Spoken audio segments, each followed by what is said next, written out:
Sylvia Nabila Kotronada dengan NIM 932120819. Di sini saya akan menjelaskan materi tentang teori pemikiran 4 tokoh cendekiawan, yakni 2 tokoh dari luar Indonesia dan 2 tokoh dari Indonesia, beserta bentuk relevansinya dengan kondisi yang terjadi pada era kontemporer ini. Yang pertama dari tokoh luar Indonesia ada cendekiawan Muhammad Arkaun tentang rethinking Islam.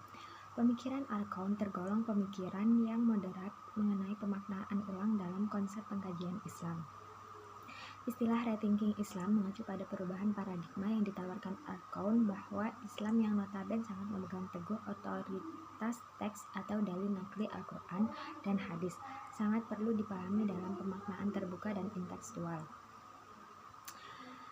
Teori dekonstruksi Islam tentunya tidak diimplikasikan pada ajaran-ajaran yang bersifat paten seperti akidah, ketauhidan, dan hukum syariah, namun lebih kepada hal-hal yang bersifat muamalah atau interaksi dengan sesama manusia.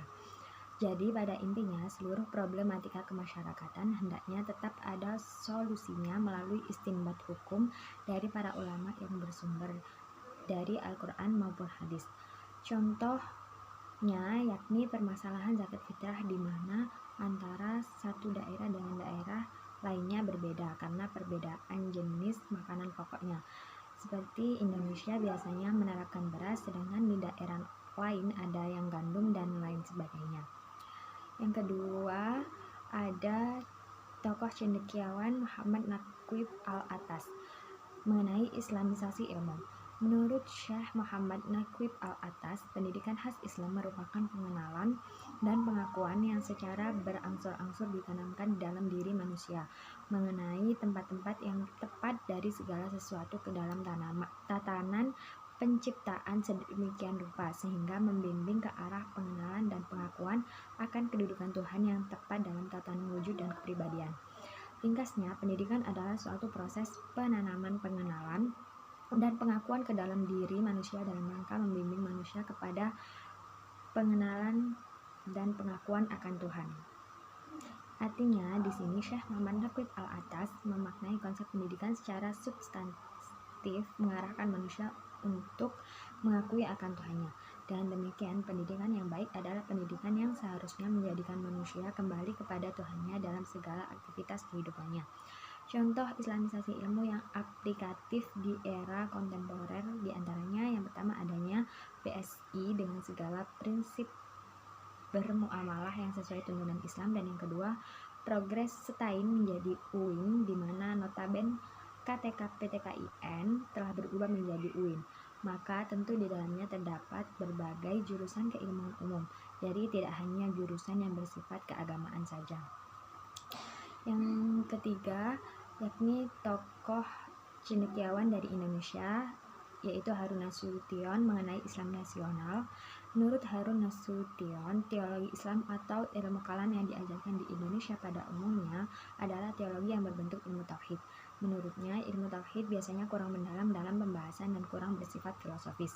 Selain itu, ilmu tauhid biasanya memberi pembahasan sepihak dan tidak mengemukakan pendapat atau paham dari golongan-golongan lain.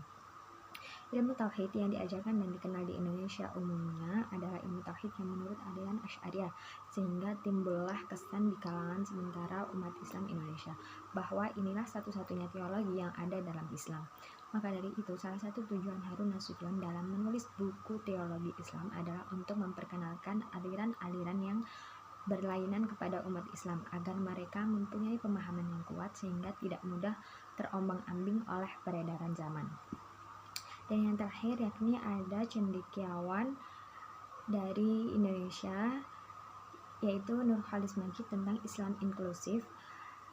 Nah, pendekatan Nurcholish dalam usaha memahami ajaran Islam ini lebih bersifat kultural normatif ketimbang formal legalistik, yakni di mana ia lebih mementingkan komunitas dan integritas umat daripada substansi sekretarian individual.